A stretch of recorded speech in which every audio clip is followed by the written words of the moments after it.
everyone, I'm Becky. And I'm Sarah. And we're doing Bickering Book Reviews. Today we're talking about The Cost of Knowing by Brittney Morris, who wrote the book Slay last year that Sarah and I still think was one of the best books of last year. Yeah. So this book is different than that, though. This book is, again, called The Cost of Knowing, and it is about Alex Rufus, who is a 16-year-old African-American young man living in Chicago. And his parents were killed in a car accident, and he lives with his aunt in a gated community because she's a very, very successful real estate agent. And they live there with and his younger brother Isaiah. And Isaiah and Alex have been in the accident with their parents, and ever since the accident, whenever Alex touches something, he sees a future moment. And there is a point where he touches something and he sees that his little brother Isaiah, who's 12, is going to die. And so Alex basically decides he has to figure out a way to save his brother, and what can he do, and what is the possible way, what can he do to fix the situation? Well, it's not that he wants to save his brother, though, right? Like it's that he just wants to make the time remaining as good as possible because he knows he can't change the future. I don't know. I kind of got the feeling he was trying to change it. Oh, really? Because it felt like different. I mean, I'm sorry for interrupting the summary. No, because I really didn't have anything else because I didn't want to give anything away. But I feel like this is kind of like the issue with the book. Brittney Morris, that is, yes, I'm going to make sure you said the right last name, is really good at creating characters. Yeah, I loved the characters. I especially loved Isaiah. And she's really good at building setting, which you see a little in this. I think it was way better in Slay. I agree. But the problem is, like, the science fiction elements of this didn't work for me. You know, and on the surface, I didn't think that was the case, but then you kind of brought it up and we were like, and we're talking about it, and like, yeah, I really think it was the sci-fi aspect of this. Sci-fi? The fantastical elements of the story that really are where things kind of don't work. Because yeah, it's very different from the typical trope where you know somebody sees the future, where you try to change the future. That's not what this book is about. This book is about just making the time that you have as good as it possibly can be. See, and I thought he was trying to stop it. Like, he was trying to figure out a way to save the brother. See, and I thought it was just he was trying to make the time that he had left as good as it could be and to get rid of the curse. Right. And the problem is, like I said, like, so the stuff with his curse, his visions was very repetitive, and I think that a younger reluctant reader would have a hard time getting through this because, like, you hear the same thing over and over and over. And that's really unfortunate because there is a social commentary that is very well developed and it's not until the end that it's really explored, and it's a very important message. And I don't want to give it away because it kind of gives away huge chunks of the book.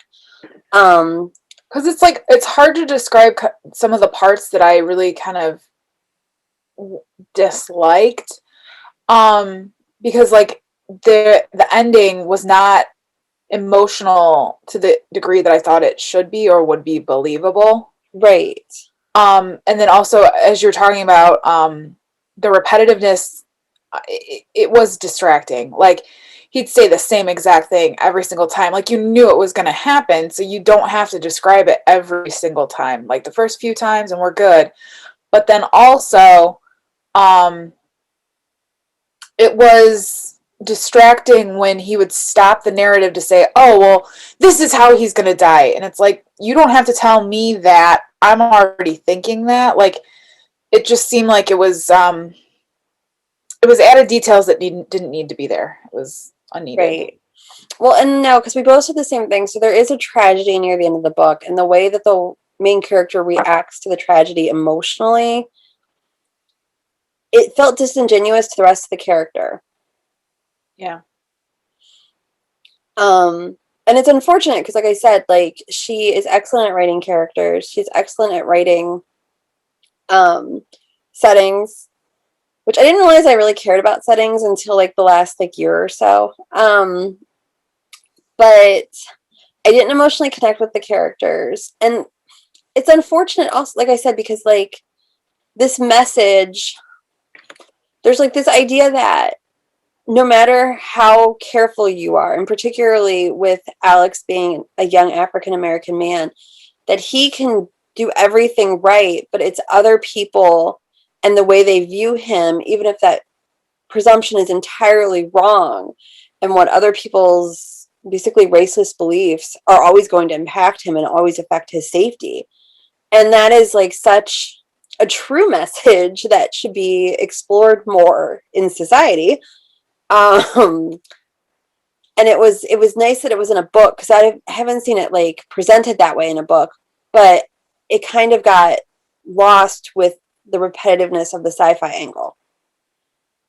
Yeah, I can agree with that. Do you have I anything mean, else? but the thing is, like, even though this book was nowhere near as good as Slay, it's not enough to make me not want to read this author. Like, I'm totally all in for reading anything more that she has coming Right. out. Like, because she is a good writer. Like, you can see that even in this book, even though parts of it didn't work for me, you can see that she's still a really good writer. Well, and I have to wonder if part of it also is because I was so blown away by Slay, because that book was like just Yeah. phenomenal, and then this book stands on its own. It's just compared. Am I comparing it to that book? No, I'm trying not to. Yeah. Maybe. I I don't don't know. know. Do you have anything else to say? Mm-mm. So I guess we're gonna rate it. Our rating system starts at the top with 5 unicorns. We're gonna do 2 unicorns. If we don't like it, it's a horse. I don't know how to rate this. Like, I'm at like a 2.5. And I might bump it up to a 3 just because I like the way she writes. I liked the characters. The plot didn't work for me, and neither, like, in addition, the sci-fi angle. But she is a good writer. See, and that's, I think I'm at a 3 because the characters were strong, the setting was strong, the overall message was important, and I do want to keep reading her stuff. I just did not particularly enjoy this book. Yeah. So that is where we are on the cost of knowing, and we'll see you around. Bye. Bye.